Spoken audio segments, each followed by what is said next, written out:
I'm Jeff Sachs, Director of the Earth Institute at Columbia University and Special Advisor to Secretary General Ban Ki-moon. I'm also delighted and honored to direct the United Nations Sustainable Development Solutions Network, that is the UN SDSN, which plays a special role on this very happy day of international happiness. The SDSN during the past 2 years has had the opportunity to produce a World Happiness Report. And I'm delighted to say that that happiness report has been widely read, downloaded more than 1 million times in the 2013 version. And I wanted to take the opportunity just now to share the report with you and, of course, to ask for partners in the upcoming report. I wish I could be with all of you today in person. Alas, my UN travel schedule called me to Beijing, so I wish you a very happy meeting. But thank you for the opportunity to present the World Happiness Report. Let me hold it up for you. This is a report that I am absolutely delighted to co-edit with two wonderful leaders in the happiness field, Professor Richard Laird of London School of Economics, of course, one of the great names in happiness studies, and Professor John Helliwell of University of British Columbia, another world-renowned leader in the study of happiness. We have been partnering with Gallup International and also with the Emirates Competitiveness Council to produce these reports. Gallup International, as I suspect has been mentioned during the day, has been collecting wonderful data on happiness and well-being, including what is called the Cantril Ladder. That is a measure of evaluative happiness, how people evaluate their lives. They're asked to imagine a ladder with the lowest step being 0 and the top step being 10.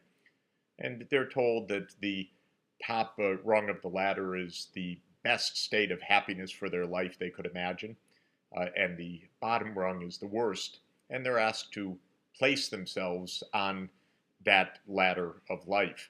This Cantril ladder has been very widely used in happiness studies, and it shows robust and very, very fascinating results.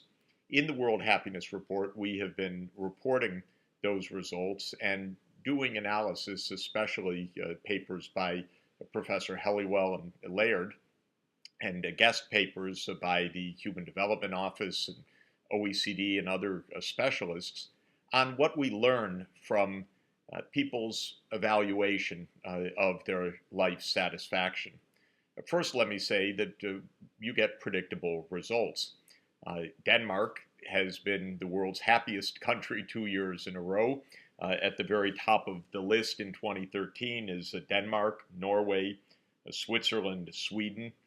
I would name Costa Rica as a middle-income country that ranks near the top of the list, and the United Arab Emirates ranked 14th in the world total, a superlative score for the 156 countries that are part of the Gallup survey. Now, what's very interesting is that the differences across countries can be analyzed, and the causes of the differences can then be used to help promote more life satisfaction of the world's people.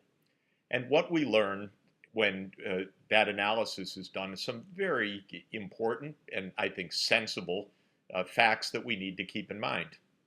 First, of course, income matters.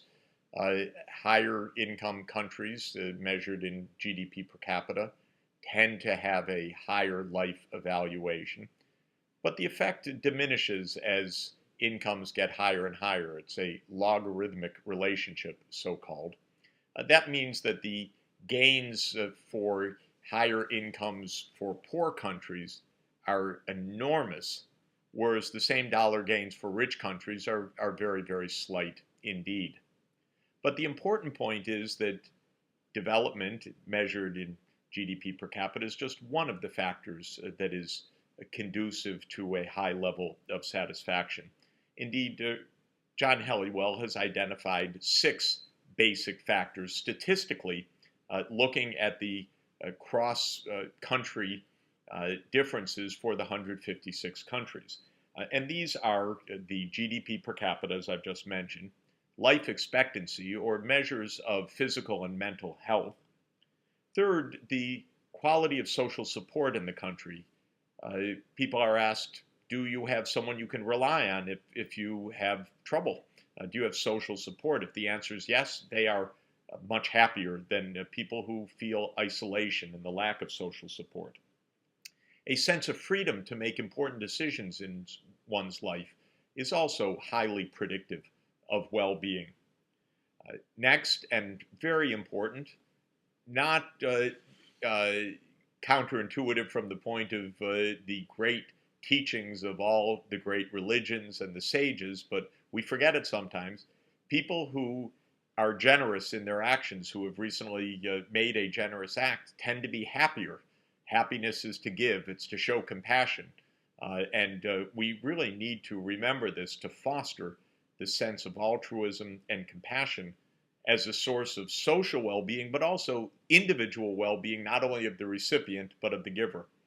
And the 6th category of happiness is the sense that an individual has of the probity, the rule of law, the honesty of government. When governments are perceived to be corrupt, the public feels a lot less happy.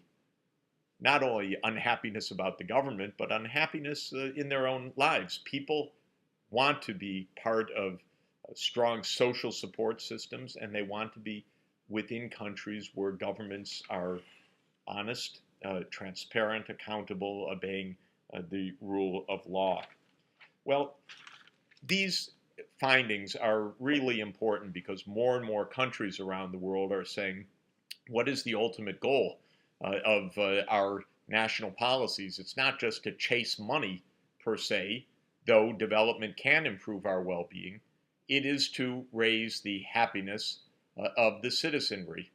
And whether it's the United Kingdom or Germany or the United Arab Emirates or many, many other countries, and also the great work of the OECD helping in this, countries are saying we want to use these data in order to help promote happiness and good public policies.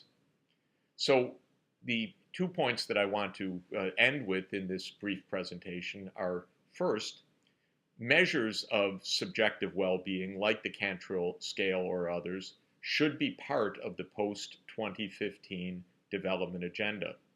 We should use the post-2015 development agenda to promote the focus on well-being, to measure it, and to use indicators of well-being to assess global progress. The second point I want to close with is that we will be producing the 3rd World Happiness Report at the Sustainable Development Solutions Network. I want to encourage anybody that's interested in participating to reach out to me. We'll be having conferences, we'll be canvassing for papers and submissions to the 3rd World Happiness Volume, and I would love to hear from any and all of you. I want to thank the many organizers of the International Day of Happiness, and I want to thank DPI of the UN for helping to organize the session and for permitting me, happily, to join by video, even though I couldn't be present in person. Best wishes to everybody. Let's continue to push forward on this very important and very exciting agenda. Help with the 3rd World Happiness Report, please. Get involved, and let's make sure that happiness and subjective well-being find their place in the post-2015 development agenda. Many, many thanks and best wishes for the day.